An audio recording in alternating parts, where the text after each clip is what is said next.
Hey guys, good morning, welcome to my new vlog. तो daily की तरह मैं यहाँ पे खड़ा हूँ क्योंकि पहले डेली में आपको छत के ऊपर मिलता था क्योंकि छत के ऊपर चला जाता था, लेकिन आजकल बरसात के दिन स्टार्ट हो चुके हैं तो रेगुलर बारिश होनी स्टार्ट हो चुकी है। तो अभी सुबह के बजे हैं 9 और सुबह 4 बजे की इतनी तेज़ बारिश लगी हुई है, धड़ाधड़ बारिश लगी हुई है। मेरे को और नींद आ रही थी और नींद आ रही है क्योंकि जब बारिश होती है तो इंसान को उठने का मन ही नहीं करता, अपने आराम में सोना जाते हैं। तो मैं सो गया, तो अभी 15-20 मिनट पहले उठा, अभी अच्छा लग रहा है। तो बाहर अभी भी हल्की हल्की बारिश हो रही है। पहले सुबह तेज़ थी तो अभी तेज़ बारिश तो देखने को मिली नहीं हमें, अभी हल्की हल्की बारिश है और मौसम ठंडा चिल करने वाला। और ये 1-2 मंथ तो अभी अगस्त तक ऐसे ही चलता रहेगा। जुलाई अगस्त में जब बारिश होती है इसके बाद ना एक फ़ायदा होना स्टार्ट हो जाता है। फ़ायदा और नुकसान दोनों चीज़ें हो जाती है, दोनों बताता हूँ। क्योंकि फ़ायदा ये होता है कि ठंड हो स्टार्ट हो जाती है, अब पहले वाली गर्मी नहीं रहेगी, लू नहीं पड़ेगी और ह्यूमिडिटी रहेगी। लेकिन इसके बाद सर्दियों आनी स्टार्ट हो जाती है और ठंडा हो जाता है मौसम, मतलब कि अभी सही वाला मौसम होता है, ना गर्मी ना ठंड, लेकिन ह्यूमिडिटी होती है थोड़ी सी इन दिनों में। लेकिन 10-15 दिन बारिश होने के बाद वो भी सब नॉर्मल। और नुकसान क्या है कि जैसे ही ये अभी इन दिनों में बारिश पड़ रही है तो ज़मीन में ना गर्मी होती है, बारिश पड़ती है तो ज़मीन के अंदर जो जानवर है जैसे सांप बिच्छू वो बाहर निकलना स्टार्ट हो जाते हैं। तो इन दिनों में अक्सर देखने को मिलते हैं आपको इधर उधर घूमते हुए। तो गांव में तो अक्सर होता है, तो उन चीज़ों का डर लगा रहता है, बाकी सब बढ़िया है। और अभी ये रही मेरी सुबह की चाय, अभी यहीं पे बैठ के पिया करेंगे तो साथ में ठंडी ठंडी हवा और चाय। एक नुकसान और ज़्यादा है कि जो पक्षी होते हैं वो भी घूमना बंद हो जाते हैं क्योंकि आसमान बिल्कुल खाली ही दिखाई दे रहा। तो बारिश नहीं होती तो पक्षी मूव करते हैं, इधर उधर जाते हैं। अभी कुछ नहीं, पेड़ों के नीचे घोंसले में छुप कर बैठे होंगे, तो खाने के लिए भी शायद खाना भी नहीं खाया होगा कि सोच रहे होंगे कि बारिश हटेगी और फिर कहीं घूमने जाएंगे। काश छाता होता उनके लिए भी, तो आपस में बात करते, चलो छाता है चलो घूम कर आते हैं। ये एक ही पक्षी है यहाँ पे अभी खतरों का खिलाड़ी, ये अकेले घूम रहा है और तो कोई दिखाई नहीं दे रहा। एक नहीं 2 है खतरों के खिलाड़ी। तो शायद इनके विंग्स कुछ इस तरह के होते होंगे, जल्दी ड्राई हो जाते होंगे और उड़ लेते होंगे। अभी शाम के टाइम पता नहीं चलता क्या करें क्या ना करें, तो बस ऐसे ही वॉक करते हुए निकल पड़ते हैं अपने उसके घरों में। मतलब कि बेड़ा कहते हैं कि पहले एक को है ये साढ़े चाची जी, तो ये सारे जान दो मैं कहा तुम्हारे का तो जय हमारे चाची जी। तो जब मैं कैमरा लेके आता हूँ तो बड़े खुश होते हैं, फिर ये सोचते हैं क्या करता रहता है ये। तो ऐसी है ब्लॉगिंग, तो सोच रहे होंगे पता नहीं अकेले ही बातें करता रहता है ये। और मैं आया था चाचा जी के घर। चाचा जी आ गए? आज छुट्टी है। कितने? वो उधर गए। अच्छा के पास गुरुद्वारा है, वो चलिए लेके चलते हैं आपको, वहीं पे बताते हैं कहाँ पे है, वो सामने।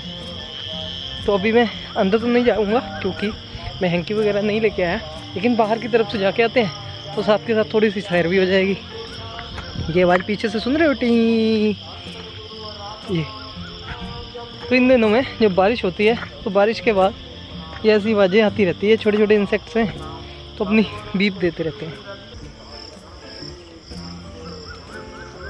पेड़ पूड़ जंगल वगैरह, तो इस तरफ हमारे घर है, इधर रेजिडेंशियल एरिया है, तो इधर थोड़े जंगल, ये भी रेजिडेंशियल एरिया है लेकिन हमारा नहीं, यह जानवरों का। तो रात को कुछ ना कुछ यहाँ तक आ ही जाते हैं, अपना हिरन और बारहसिंगे, मोर, बंदर, लंगूर सब कुछ है, होते हैं।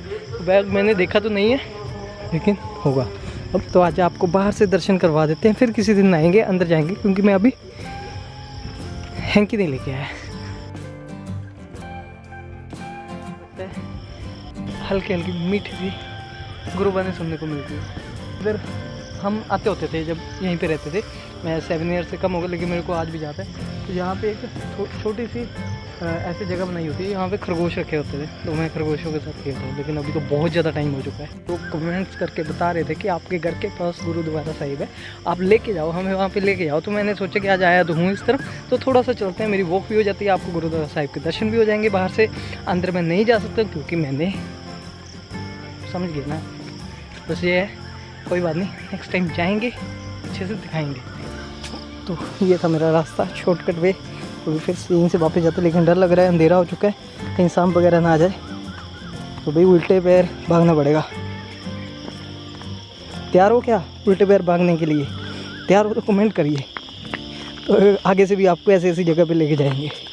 मम्मी खाना बना रहे हैं और मैं वही थोड़ा सा फ्री था और मैंने सोचा क्यों ना आज आप लोगों के साथ शेयर किया जाए जो आज तक मैंने नहीं शेयर किया था आपके साथ। तो वो रहा ये टैन सिस्टर की वेडिंग एल्बम जो मैंने आज तक आपके साथ कभी भी शेयर नहीं किया था। तो आज बैठा था और मेरा मन किया कि इस वेडिंग एल्बम को देखो। जो मेरे वाली वेडिंग एल्बम है मैंने तो बनवाई नहीं थी क्योंकि एक तो लॉकडाउन में शादी हुई थी, मूवी वाले किया था, ऐसी बात नहीं किया था। तो वैसे 25% होते थे ना पंजाब में, तो यही कंडीशन थी 25 बंदे चाहिए। तो उन दिनों में शादी तो कुछ ऐसे थी कि जितने कम बंदे उतना ज़्यादा बढ़िया। तो मैंने मूवी वाले को किया था बट उसको मैंने बोला भाई स्नैप्स खींचनी है और वीडियो बनानी है, मेरे को पेन ड्राइव में डाल देना, क्योंकि आजकल जो ये टाइम है एल्बम देखने का टाइम किसी के पास नहीं है। पुराने टाइम में होते थे एल्बम देखते होते थे, बार बार जब भी कोई गेस्ट आता था उसके टाइम पास के लिए हम एल्बम निकाल के दे देते होते थे। लेकिन आजकल इतना टाइम किसके पास है। तो मैं थोड़ी देर के लिए फ्री था, उसके बाद खाना खाना मेरे को वो थोड़े से काम है। तो मैंने सोचा क्यों ना ये एल्बम को देखा जाए, अपनी पुरानी मेमोरीज़ को रिफ़्रेश करूँ और आप लोगों के साथ शेयर करूँ कि कैसे कैसे शादी हुई थी और हमारे रिलेटिव्स को भी आपको दिखाऊंगा और सिस्टर को भी। तो चलिए शुरू करते हैं। तो ये रही कंचन की शादी की एल्बम, डेट थी 12 दिसंबर 2018। स्टार्ट करते हैं यहाँ से। ये हमारे पंकज जी जो और सिस्टर, उनकी प्री वेडिंग शूट।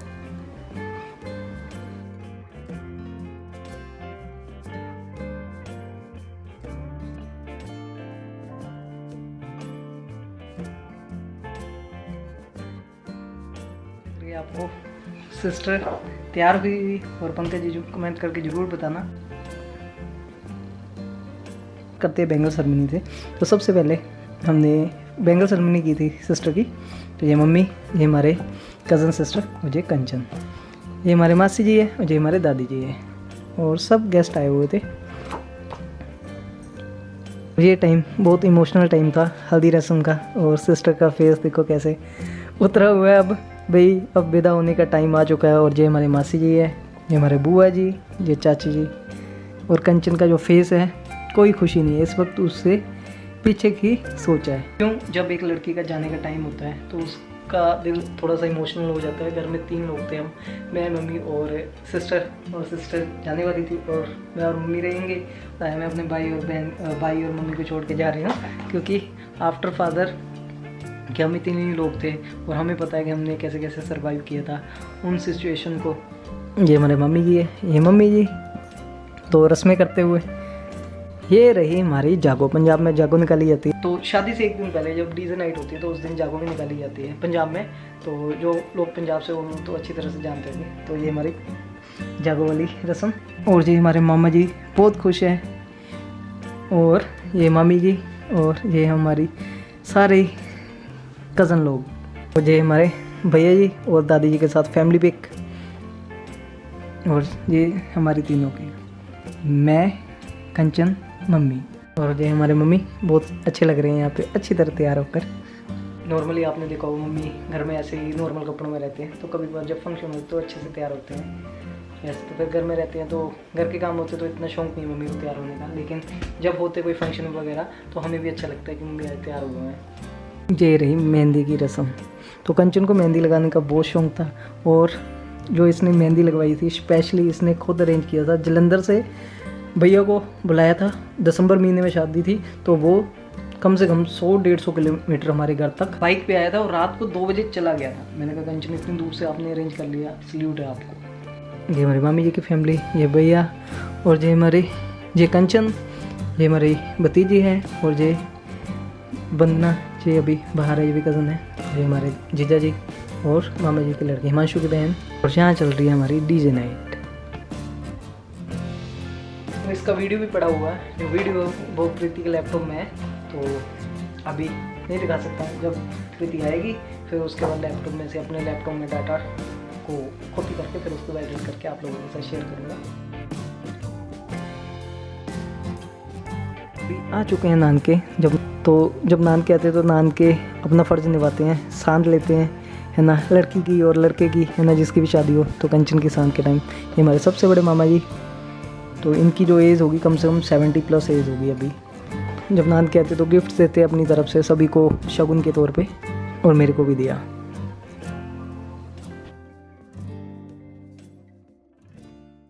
सांत वगैरह सब ख़त्म और नानकों के काम ख़त्म, जो करना था लड़की को कर दिया। अभी उसके बाद चलते हैं सीधा शादी में। तो ये पहुंच चुके हैं हम पैलेस में और हम सब लड़कों वालों को वेलकम करने के लिए खड़े हैं डोर पे। और ये रहे पंकज जी जो रथ पे आते हुए और हम सब कज़न्स यहाँ पे उनका वेलकम कर रहे हैं।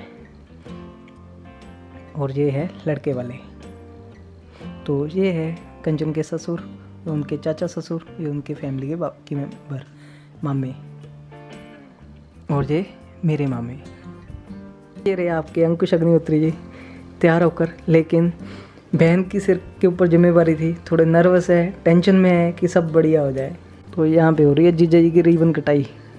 रिबन कटाई का क्या इंसिडेंट था, रिबन कटाई पे क्या था, कुछ लड़कियाँ थी, ये तो थे, ये दीदी पहले रेडी होके आ चुके थे, लेकिन 4 लड़कियाँ और थी, वो पार्लर में गई हुई थी। लेकिन बारात इतनी जल्दी आ गई, 8 बजे का टाइम दिया होता है, इतने टाइम के पक्के थे कि 8 बजे एग्जैक्ट आ गए, और वो जो तैयार होने के लिए पार्लर में गए थे वो 9 बजे आ रहे हैं। तो अभी यहाँ पे बात नहीं खत्म हुई, अभी और एक इंसिडेंट बताते हैं क्या हुआ। तो यहाँ पे बिठा दिया हमने पंकज जीजू को, और बैठे बैठे नर्वस हो रहे हैं, क्योंकि मुझे पता है जब अकेला दूल्हा बैठता है सभी लोगों के सामने तो बैठा बैठा सोचता रहता है, भाई सब देख रहे हैं उसको। तो ये थी वो 4, 1 2 जो तैयार होने गए थे, और ये थे मेरे बॉस, उनकी बेटी, उनकी वाइफ, और ये आपके अंकुश अग्निहोत्री। तो ये लड़कियां थी जो तैयार होके आई थी, बाद में आई थी, और बहुत इनका नंबर लगा था, सभी ने डांटा था कि भाई आप इतना लेट क्यों करते हो। ये आपके अंकुश अग्निहोत्री की बहन कंचन शर्मा, तो ये आपके अंकुश अग्निहोत्री, ये मेरे मामा जी का बेटा रमन, और कंचन ये लड़की जो पीछे है ये वो थी जो तैयार होने गई थी, और ये भी तैयार होने गए थे। ये दोनों सब हंस रहे हैं, तैयार होने गए थे, और मेरा फेस आप देखो कि सब गुस्से है, मेरी तरफ देख रहे हैं। एक्चुअली हुआ क्या था आपको आज बताते हैं। रात के 8 बजे बारात आ चुकी है और सिस्टर हमारी पार्लर में तैयार होने के लिए गए हैं। तो एक्चुअली हुआ क्या कि सिस्टर को पार्लर में इतना रेडी करने के लिए इतना, पहले तो हमने पार्लर वाले से बात की हुई थी कि वो सिस्टर को वहाँ पे छोड़ देगा, लेकिन एक्चुअली शादी का बहुत बड़ा सीज़न था उन दिनों में, बहुत बड़ा डे था, उस डे में बहुत शादियाँ हो रही थी। तो पार्लर वाला चेंज हो गया, वो कह रहा है कि नहीं जो छोड़ के गया वही ले जाए। तो ठीक है, जो कमिटमेंट होगी छोड़ने वाले, जो एक्चुअली जो छोड़ने गए थे मेरे कज़न्स वो थोड़े बिजी हो गए काम में, तो जिसकी वजह से सिस्टर को लाने में थोड़ी देरी हो गई। और हुआ क्या कि 8 बजे की बारात 9 बजे आ जाते, 10:30 बजे आ जाते, लेकिन जो लड़की आई थी वो आई थी 11:30 बजे तक, 12 बजे तक। तो सभी हैरान हो गए, यार लड़की नहीं आ रही। तो मैं परेशान हो रहा, मेरी मम्मी को पूछ रहे हैं कि आपकी बेटी नहीं आ रही, मेरे को पूछ रहे हैं आपकी बेटी नहीं आ रही। तो मैं कंचन को फ़ोन कर रहा हूँ, कभी किसको कि कौन गया उसे लाने के लिए, क्योंकि मैं तो इधर सभी गेस्ट को अटेंड कर रहा हूँ, तो ऐसे वैसे बहुत परेशान हो गया। और फाइनली जब कंचन आई तो वही जो मामा जी के बेटे लेने गए, हुआ क्या कि रास्ते में फाटक लग गया। पहले तो वैसे ही लेट हो गए पार्लर में, फिर उसके बाद जब आ रहे थे कहने काली अगे टोए फाटक लग गया, उत्थे टाइम वेस्ट हो गया अद्धा पौना घंटा, तो जिद करके लेट हो गए। जिद्दां ही कंचन आई है मेरी लड़ाई होगी कंचन नाल। गेट उतरते ही गाड़ी से उतरते मैंने कहा कंचन आ गई, तुमने मेरे को ऐसे कर दिया। तो मेरे को सब पूछ रहे हैं, मम्मी को पूछ रहे हैं, हम ऐसे। तो आते ही कंचन का मूड ऑफ, इतने खुश हो गए थे। तो वो क्यों नहीं आ रहे सब पूछ रहे हैं। तो मैंने कहा कौन लेने गए, किसको रिस्पॉन्सिबिलिटी दी हुई, क्यों नहीं अच्छे से कर रहे। लेकिन रिस्पॉन्सिबिलिटी कर रहे थे, लेकिन क्या कहते हैं कुछ सर्कमस्टांसेस ऐसे हो जाते, तो हो जाता है कभी कभार, जिसकी वजह कंचन का मूड ऑफ, और सारे मूड ऑफ हो गए। तो ये देख लो आपके सामने क्या हाल है कंचन का। सारी शादी में कोई फेस एक्सप्रेशन अच्छे से नहीं था, अंदर ही अंदर रो रही थी, और मैं भी रो रहा था कि मैंने भी कंचन को डांट दिया आते ही। वो सब मेरे को समझा रहे थे कि हमको गुस्सा नहीं करना। वो गुस्सा नहीं किया था, वो इसलिए कि आपको नज़दीक पार्लर वाला कर लेना चाहिए था, या फिर आप यहीं पे पैलेस में बुला लेते पार्लर वाले को, इतना लेट नहीं होना था। क्योंकि एक वो वाली बात हो जाती है, क्या कहते हैं कि सब पूछ रहे हैं, हुआ माना कि 8 बजे की बात है, 9 बजे आ जाओ, 10 बजे आ जाओ, 12 बजे आ रहे हैं यार, इतना गुस्सा। और लड़की वाले तो सब बैठे रहे वहाँ पे, और लड़के वाले जहाँ जितने भी कोई और फ्रेंड्स वगैरह रिश्तेदार आ रहे थे वो खाना खा के जा चुके थे। तो माइंड में ये था कि इतने टाइम तक सभी लोग वेट करते रहे, तो लड़की लेट आ रही है। तो बस ये था, फिर हो गया, सारा बढ़िया हो गया था उसके बाद। और अभी आप कंचन के फेस एक्सप्रेशन नोट करना कि उसकी शादी कैसे निकली होगी। तो ये देखो कंचन मन ही मन में रो रही है, खुल कर नहीं। वो सभी ये मेरे को देख रहा है कि क्यों डांटा, ये भी देख रहे हैं, सब के मूड ऑफ है। जितनी भी लड़कियां तैयार होकर रही, सबको मैंने बोला कि आपने लेट कर दिया। और ये कंचन का गुस्से वाला रूप, और ये यहाँ पे आके थोड़ा सा मैंने इसे बोला छोड़ो पुरानी बातों को, अब खुश होकर जाओ, तो यहाँ पे थोड़ी सी स्माइल दी इसने। ये अभी जयमाला का टाइम है और ये सारे कंचन जो हार वगैरह थे खुद अपने आप इसको मतलब बहुत शौक था कि मैं ऐसे ऐसे शादी करवाऊँ, और मैंने भी पूरा साथ दिया इसका। और ये हार स्पेशलिस्ट ने बाहर से मंगवाए थे करके, नहीं मेरे को ये वाले चाहिए ऐसे ऐसे, तो सब मतलब कि अच्छी तरह से इसने लो गई। दूल्हा दुल्हन अभी रेडी हो चुके हैं। अभी यहाँ पे बैठ के थोड़ी सी स्माइल आई है इनमें, वो तो फोटोग्राफर्स ही ला देते हैं फेस पे कि भाई अब अच्छे वाला फेस बनाओ, अब छोड़ो पुरानी बातें। और इनको हम कैसे भूल सकते थे, इनको स्पेशली हम लेके गए हैं। और बाकी बातों की बातें ये समझ नहीं है, वहाँ पे 10 रुपये का नोट कौन रख गया, क्योंकि हमारे आगे सब सोफे थे, तो जहाँ पे हमारे सारे गेस्ट बैठ रहे थे सबसे आगे, तो वहाँ पे हमने सबसे आगे इनको खाना जी को बैठाया था। लेकिन 10 रुपये का नोट कौन आगे वहाँ पे चढ़ा गया, ये नहीं आज तक समझ आया। तो शायद किसी ने सोचा कि पूजा भी कर लेते हैं। तो पहली फ़ोटो पंकज के मम्मी पापा की, तो ये है कंचन के मदर इन लॉ, ये है पंकज जीजू के रियल ब्रदर और उनके भाभी जी, और ये है बेटी उनकी सानवी। जब मैं जाता हूँ इनके घर तो आप पूछते होते हैं कि कंचन के 2 बच्चे हैं या कितने, तो एक अन्वित है कंचन का और एक बेटी और है सानवी, उनकी बड़ी जेठानी की बेटी है वो। अभी ये फ़ोटो शूट हो गया है, सारे फैमिली मेम्बर्स यहाँ पे फ़ोटो खिंचाएंगे, सब लाइन में लगे हुए हैं। तो ये वाली जो स्टेज फ़ोटोज़ होती हैं वो ऐसी होती है, सब लाइन में लग जाते हैं। तो ये हमारी फैमिली फ़ोटो, तो ये हमारी फैमिली फ़ोटो, कंचन, पंकज जीजू, मैं रेडी हुआ, और मम्मी को देखो, मम्मी बने हुए हैं सुपर डुपर अच्छे से, ब्यूटीफुल लग रहे हैं मम्मी। तो कभी कभार तैयार होते हैं।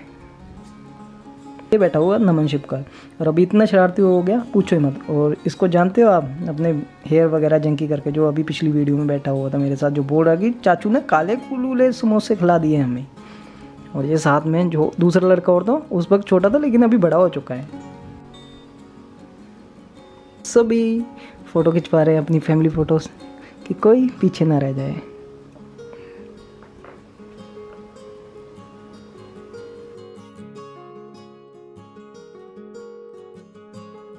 शादी की तो मेरे को बहुत शौक था कि मैं अच्छे से शादी करूं, क्योंकि जो सिस्टर की शादी की थी मैंने और कंचन ने मिलकर खुद दोनों ने अरेंज किया था, कोई अच्छे से मतलब करूँ। और मैंने एक एक चीज़ का बहुत अच्छे से ध्यान रखा कि खाने के लिए जो स्पेशल प्लेट्स है कैसी होनी चाहिए, कौन सी क्रॉकरी होनी चाहिए, कैसा खाना होना चाहिए, मतलब कि अच्छे से मतलब दिल जान से लगा के मैंने शादी करवाई थी सिस्टर की, क्योंकि उसको ऐसा ना लगे कि हमारे फादर नहीं है तो हम पीछे हट जाएँ। इनकी भी फ़ोटो खिंचवा दी वहाँ पर, लेकिन चेहरा उतरा हुआ है, तो इसलिए थोड़ा सा दिल में डर होता है कि शादी बढ़िया से हो जाए। लो भाई एक फ़ोटो इनकी भी हो जाए। स्पेशल मोमेंट शादी के, जो लगन फेरों के। तो यहाँ पे लड़की का हाथ दे दिया हमने लड़के के हाथ में कि लो भाई आज के बाद ये लड़की हमारी तुम्हारी, और तुम संभालो, तुम्हारी रिस्पॉन्सिबिलिटी है अब ये।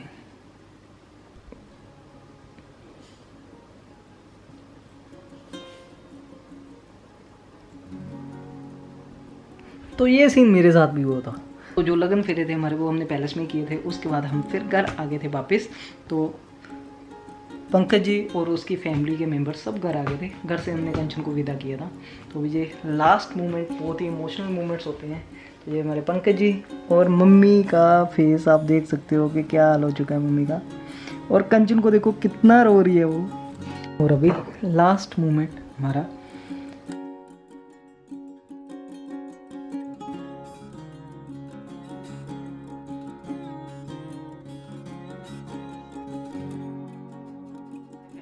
के साथ सुबह अर्ली मॉर्निंग। और मेरे साथ भी कंचन जब जाते हुए मतलब कि मिली, तो मेरे को मैं इतना दिल को अपने दिल को स्ट्रॉन्ग किया होता कि मेरे को रोना नहीं है, रोना नहीं है, रोना नहीं है। लेकिन वो टाइम एक ऐसा होता है कि आप अपने आप को जितना मर्जी रोक लो लेकिन आपसे नहीं रुकेगा। मैं इतनी ज़ोर से रोया, सब मेरी तरफ हो गए, भाई अंकुश चुप कर जाए। मैं बस 2 चीज़ें बोल रहा था, भाई मैं अब लाइफ में अकेला हो गया, बस मेरे पास मम्मी रह गई, क्योंकि कंचन का इतना साथ था। क्योंकि हमारे फादर की जब डेथ हुई थी तो उसके बाद हम फैमिली में 3 लोग रह गए थे, मैं, कंचन और मम्मी। और हमारे जो फादर थे एक प्राइवेट जॉब करते थे और एक मिडिल क्लास से थे हम, और बहुत ज़्यादा अच्छी जॉब नहीं थी। मैं 7th ईयर तक यहीं पे रहा था। उसके बाद पापा हमें जलंधर रह गए थे, वहाँ पे हमारी 12th स्टैंडर्ड तक एजुकेशन हुई थी। उसके बाद पापा कह रहे कि नहीं मेरे को घर आना है, तो यहाँ पे शिफ्ट हुए हम और मेरे को अपना घर बनाना है। तो घर बनाते बनाते तो आधा अधूरा घर कंप्लीट हुआ था और मैंने इधर आके अपने कॉलेज में एडमिशन लिया था और पापा भी आ गए थे और यहाँ पे जॉब करना स्टार्ट कर दिया था किसी प्राइवेट इंडस्ट्री में। तो वो उन्होंने अपने टाइम में ITI किया होता तो टेक्नीशियन की जॉब थी उनकी, प्राइवेट जॉब। गवर्नमेंट जॉब नहीं मिल पाई थी, लेकिन उस टाइम में गवर्नमेंट जॉब बहुत ईजिली मिल जाती है, लेकिन क्या लक ने इतना अच्छा साथ नहीं दे रही है। आगे शिफ्ट हो गए तो यहाँ पे जॉब करना स्टार्ट कर दिया और घर का काम भी स्टार्ट कर दिया। तो हमारे जो 1-2 किसी दिन घर का टूर करवाएंगे आपको, 1-2 और ये वाला रूम, तो ये वाला रेडी हुआ था, कोई किचन नहीं, कोई लैट्रिन बाथरूम नहीं। और जो आगे वाला है यहाँ पे फर्श वगैरह है, तो यहाँ पे उस टाइम गोहे से लिपाई होती थी, तो 2 कमरों में हमने फर्श वगैरह डलवा लिया था। और मैंने कॉलेज में एडमिशन ली थी और मेरा फर्स्ट सेमेस्टर स्टार्ट हुआ था उसी बीच, अगस्त में मैंने एडमिशन लिया था।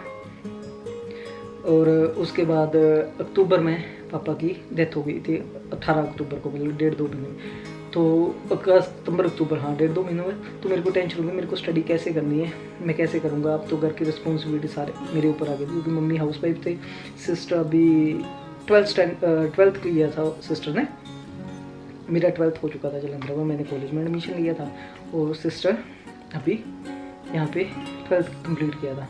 तो अभी टेंशन होगी मैं कैसे करूँगा, कैसे नहीं करूँगा। तो मेरे मामा जी के लड़के ने और मेरी पूरी रिश्तेदारी ने मेरा साथ दिया, नहीं कोई बात नहीं, आपको पढ़ो आप अच्छे से। तो मामा जी का लड़का हिमांशु, तो उसने मंथली हमें खर्चा देना स्टार्ट किया और मेरे को बोला कि नहीं आप पढ़ो, कि अपनी स्टडी कंप्लीट करनी है, उसके बाद आगे की जिम्मेवारी है तुम खुद संभालोगे। तो मेरे को बस में जाना होता था कॉलेज और अपने खर्चे भी निकालने होते थे। और सिस्टर ने 12th किया था, इसको मैंने बोला कि तुम अपनी स्टडी करो, इसको BCom में मैंने एडमिशन दिलवाया कि नहीं आपको स्टडी करनी है, आप पढ़ो पहले। तो इसकी एडमिशन होगी, तो इसने भी अपनी स्टडी स्टार्ट कर दी। और मम्मी घर पे होते थे, तो मम्मी ने बुटीक का अच्छी तरह से काम कर लेते थे, तो उन्होंने घर पे सिलाई कढ़ाई करना स्टार्ट कर दिया और कोचिंग देनी स्टार्ट कर दी और सूट स्टिच भी करना स्टार्ट कर दिया। और उस टाइम मैंने अपना खर्चा निकालने के लिए मैंने LIC को ज्वाइन किया। तो मैं स्टडी भी करता था और LIC का फ्रीलांसर काम कर रहा था, तो वहाँ से मैं अपने लिए खर्चा निकाल लेता था, अपने बस किराया निकाल लेता था। लेकिन जो मेरी कॉलेज की फीसेस वगैरह होती थी वो मेरे मामा जी देते होते थे।